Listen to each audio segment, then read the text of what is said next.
가화만사성이라는 말이 있습니다. 집안이 화목하면 모든 일이 잘 된다라는 말입니다.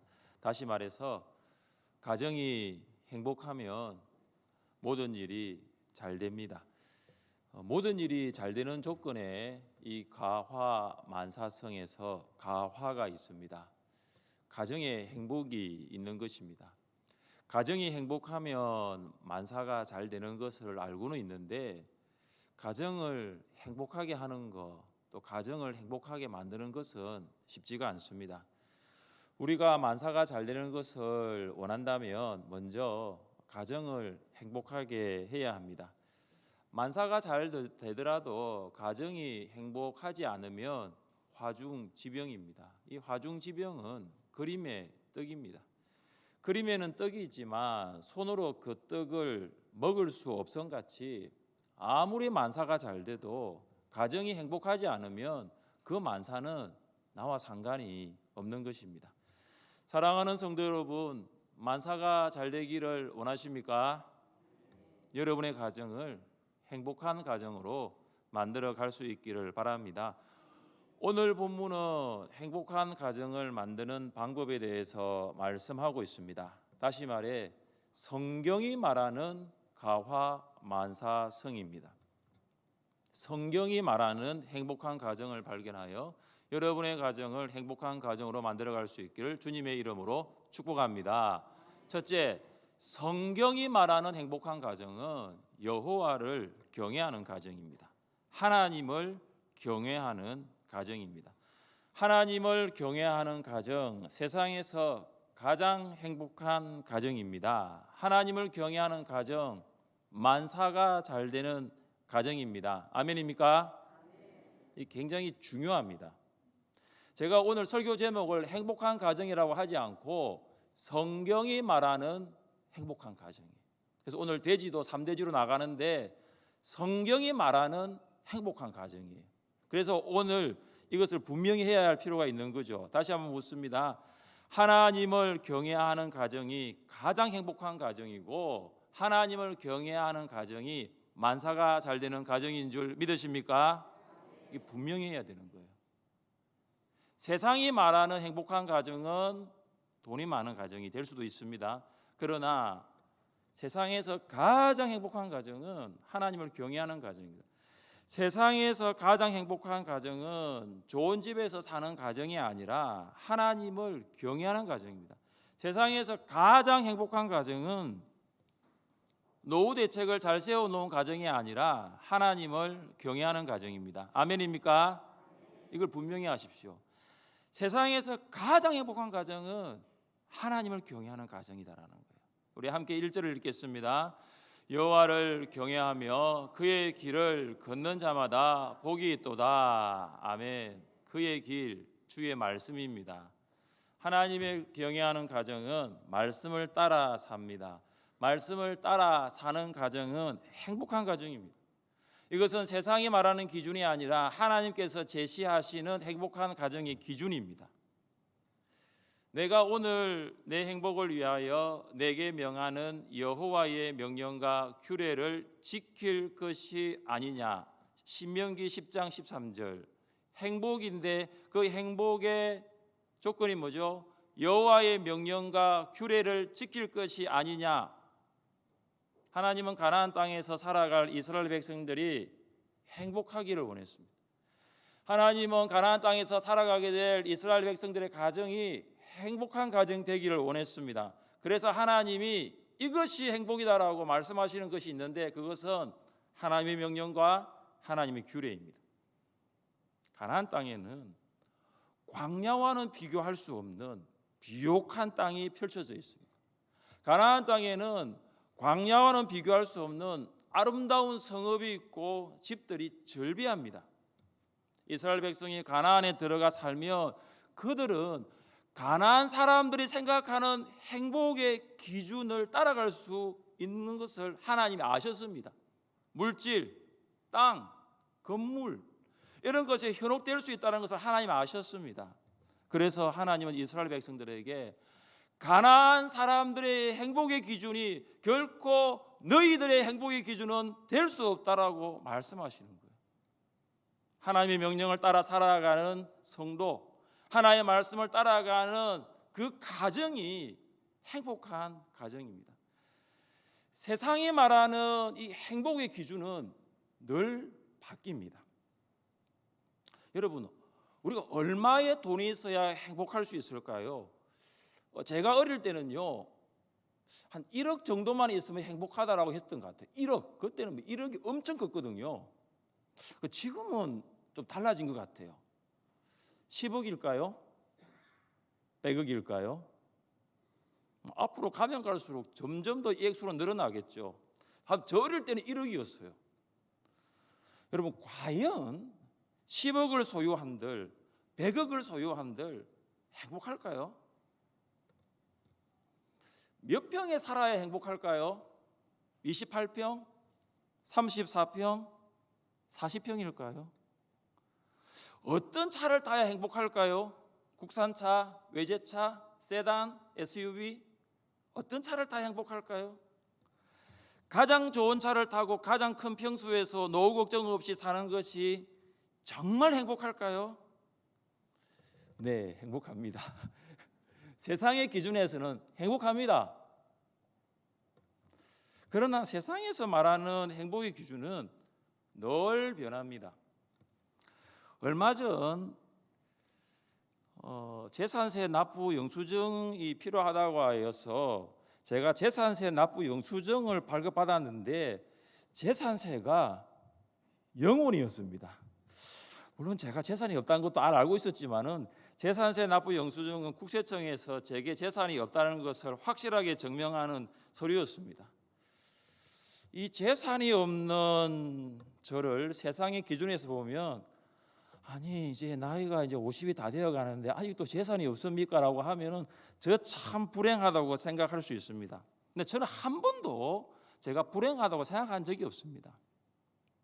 하나님께서 제시하시는 행복의 기준이 저의 기준이에요. 그것이 뭐냐면 말씀이에요. 말씀은 변하지 않고 영원합니다. 푸른 마르고 꽃은 시드나 우리 하나님의 말씀은 영원히 서리라. 변하는 세상에서 변하지 않는 한 가지는 하나님의 말씀인 줄 믿습니다. 그래서 저는 하나님의 말씀을 연구하고 그것을 묵상하고 여러분에게 그것을 설교할 때가 가장 행복해요. 하나님의 말씀으로 행복하지 않는다면 어떻게 제가 평생 목회와 설교를 할 수 있겠습니까? 하나님을 경외하는 가정은 말씀을 따라 사는 가정입니다. 말씀을 따라 사는 가정은 세상의 기준으로 보면 행복하게 보이지 않을 수 있습니다. 융통성 없는 가정, 앞뒤가 꽉 막혀 있는 가정, 아무런 대책이 없는 가정으로 세상 사람들에게 비춰질 수 있습니다. 제가 유학 갈 때 사람들이 저에게 대책이 있느냐고 묻더라고요. 저 대책이 없었거든요. 아니 대책이 없는데 어떻게 가족들을 다 데리고 미국 갈 생각을 하느냐고 말했습니다. 사랑하는 성도 여러분, 말씀을 따라 사는 가정은 세상의 융통성은 없으나 하나님 앞에서 말씀에 따른 바른 삶을 살려고 합니다. 말씀을 따라 사는 가정은 세상의 앞뒤는 꽉 막혀 있을지 몰라도 하늘은 열려 있음을 믿습니다.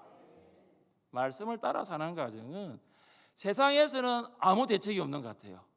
그러나 저는 하나님이 대책이심을 믿습니다.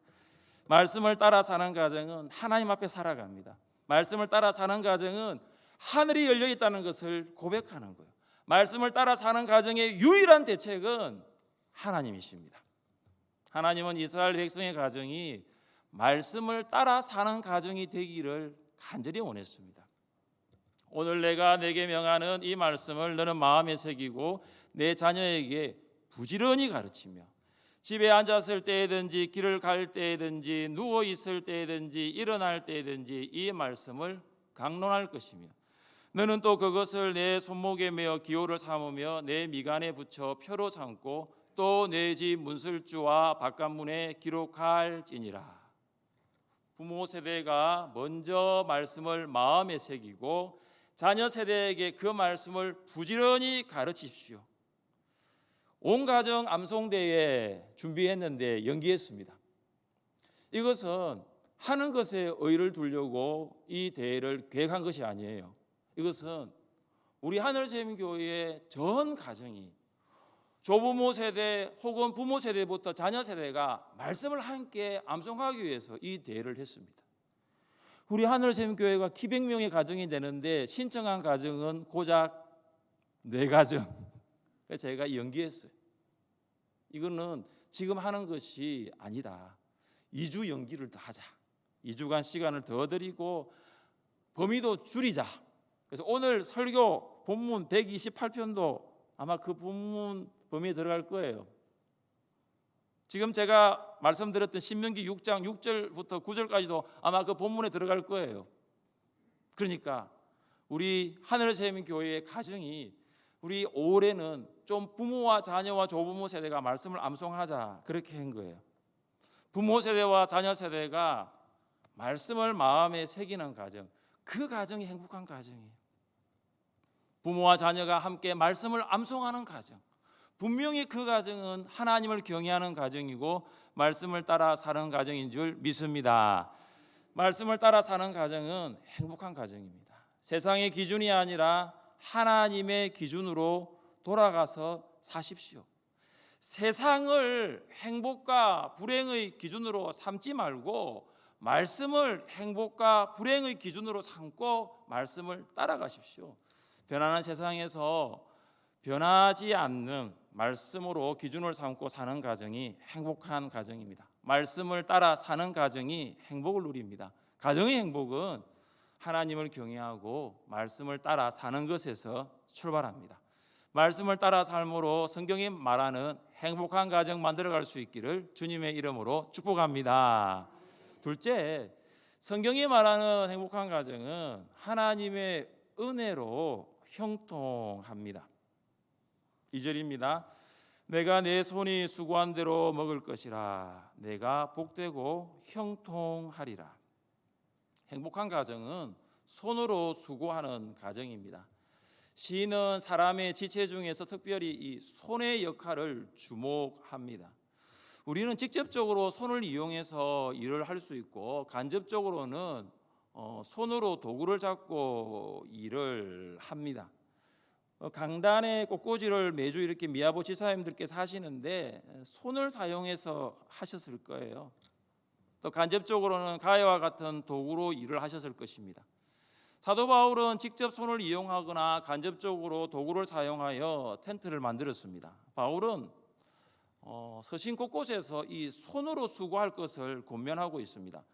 도둑질하는 자는 다시 도둑질하지 말고 돌이켜 가난한 자에게 구제할 수 있도록 자기 손으로 수고하여 선한 일을 하라. 자신이 손으로 수고한 바울은 성도들에게도 손으로 수고할 것을 권면합니다. 그래서 손은 수고의 상징입니다.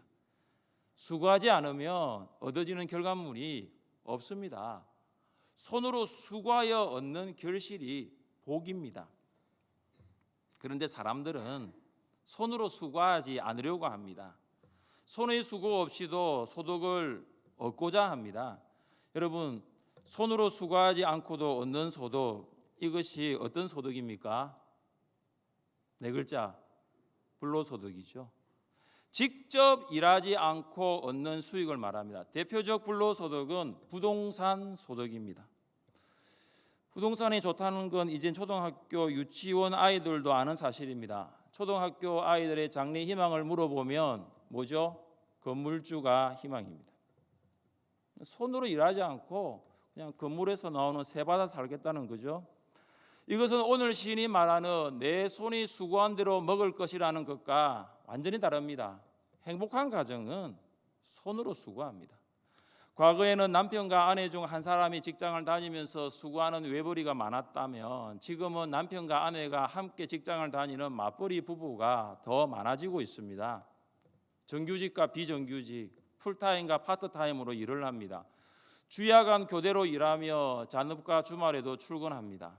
우리가 살고 있는 울산은 24시간 공장이 풀 가동되고 있고 불이 꺼지지 않는 한국 경제의 심장, 산업 수도라서 더욱 그렇습니다. 심장이 멈추면 사람의 생명이 끝나는 것처럼 한국 경제의 심장인 울산은 멈추지 않고 지금도 뛰고 있습니다.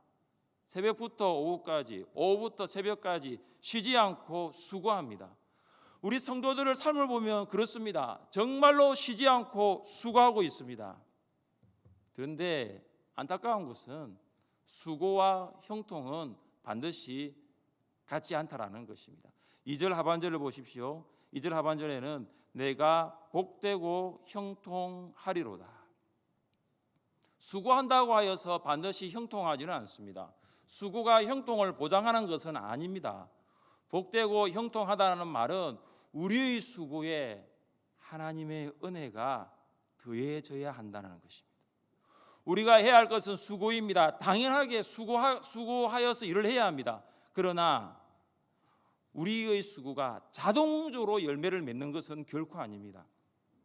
너희가 많이 뿌릴지라도 수확이 적으며 먹을지라도 배부르지 못하며 마실지라도 흡족하지 못하며 입어도 따뜻하지 못하며 일꾼이 삭슬 받아도 그것을 구멍 뚫어진 전대에 넣음이 되느니라. 많은 씨를 뿌렸는데 얻는 수확은 적습니다. 많은 음식을 먹었는데도 배가 부르지 않습니다. 마셔도 흡족하지 않고 입어도 따뜻하지 않고 일꾼이 싹을 받아도 전대에 넣었는데 구멍이 생겨 다 새버립니다. 여러분, 이런 가정은 정말 불행한 가정이에요.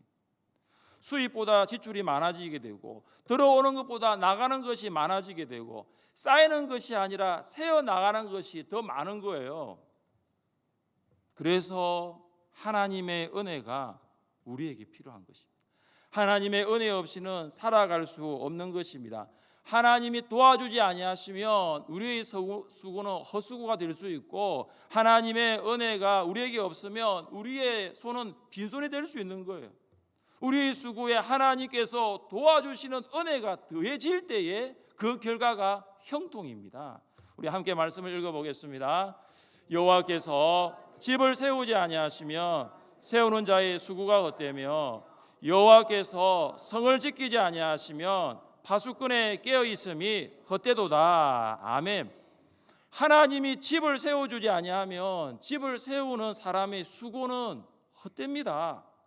아무리 집을 세우려고 애쓰지만 하나님께서 세워주지 않으면 그 집은 텅 빈 집이 되는 것입니다.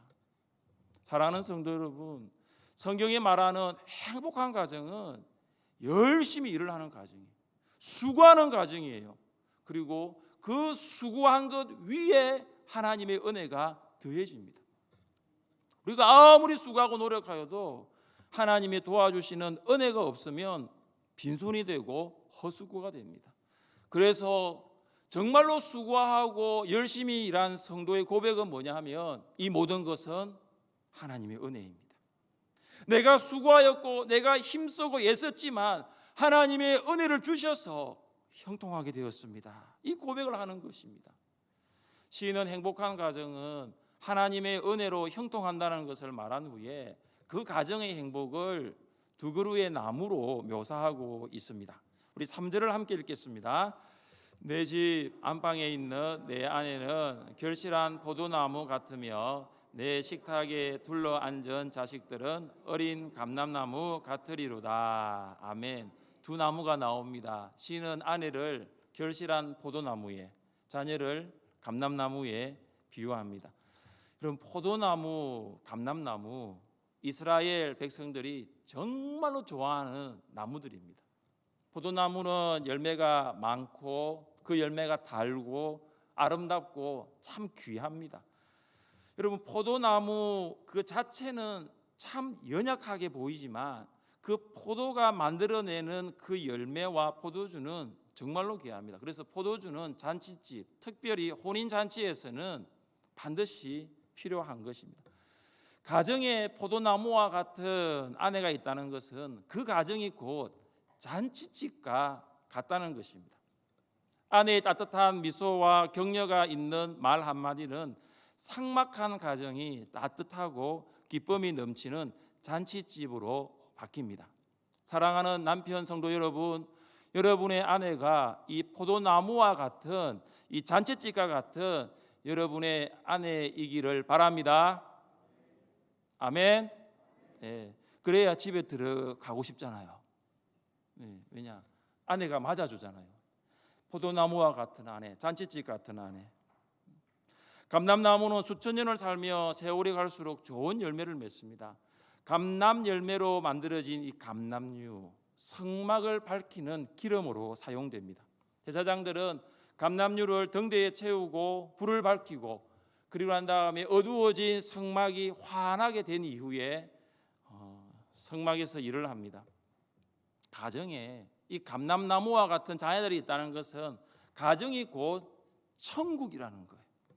자녀들이 가정에서 양육되고 성장하고 있다는 것은 그들은 이 땅에 천국을 이루게 될 빛의 자녀들이라는 것입니다.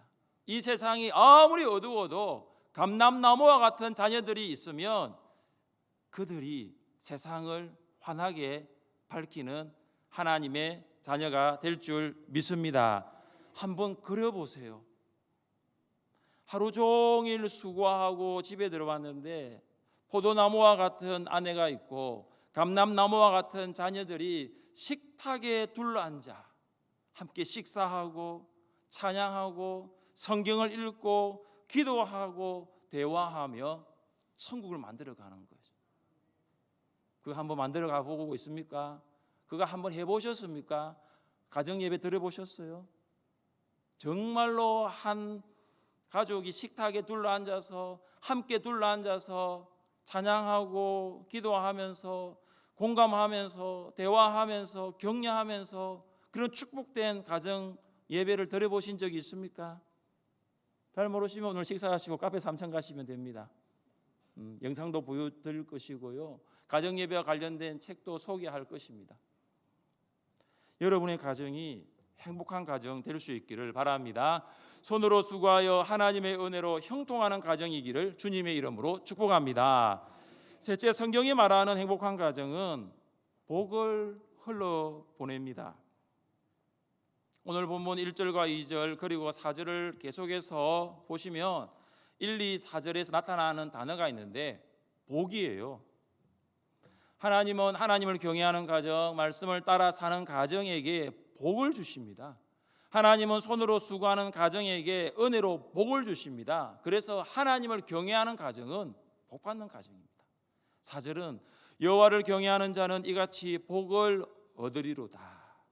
여러분, 하나님의 말씀이 신실하다는 것을 믿는다면 하나님을 경외하는 자에게 복을 주실 것을 믿으시기를 바랍니다. 여러분이 하나님을 경외하는 가정이라면 여러분은 이미 하나님의 복을 받은 가정입니다. 놀라운 사실은 하나님을 경외하는 가정이 받은 복이 그 가정에만 머물러 있지 않고 공동체로 복이 흘러 들어간다는 사실입니다. 하나님을 경외하는 가정은 결코 이기적인 가정이 아니에요. 하나님을 경외하는 가정은 자기 가정만 잘 먹고 잘 살지 않습니다. 하나님을 경외하는 가정은 그 복이 하나님으로부터 왔다는 것을 알고 있어요. 열심히 수고하여 얻었습니다. 그런데 이 얻은 것은 결코 하나님의 은혜 없이는 나에게 주어지지 않았다는 사실을 아는 거예요. 그래서 성도의 복은 결국 하나님이 거저 주신 것입니다. 성도 가정의 복은 하나님으로부터 거저 받은 선물입니다.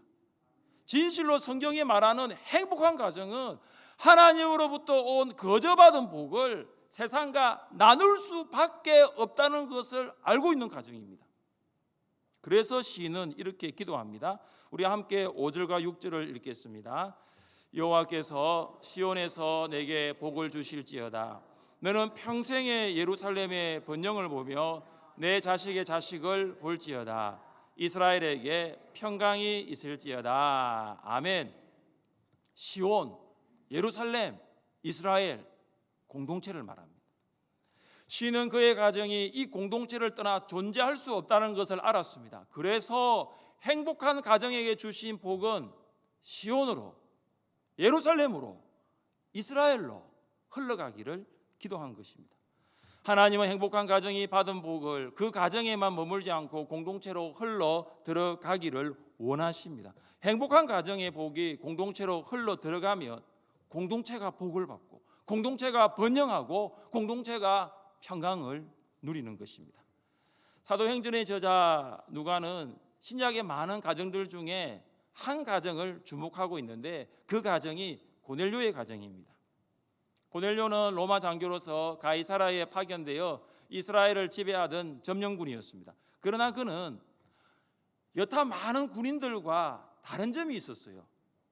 그가 경건하여 온 집안과 더불어 하나님을 경외하며 백성을 많이 구제하고 하나님께 항상 기도하더니, 고넬료는 하나님을 경외하는 이방인이었습니다.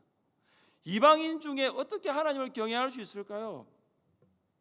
그런데 하나님을 경외함이 고넬료만이 아니었습니다. 온 집안과 더불어 그 경외함이 이루어졌습니다. 고넬료는 이후에 베드로를 초청하여서 가정 부흥회를 여는데 그 자리에는 고넬료의 가족들, 친척들 그리고 친구들까지 함께하였습니다. 고넬료 한 사람만 하나님을 경외한 것이 아니라 그의 가족, 친척, 지인들까지 하나님을 경외하는 범위가 넓혀지고 있었습니다. 그리고 그는 백성을 많이 구제했습니다. 이방인 점령군 로마 장교로서 식민지 사람인 유대인을 구제하였습니다.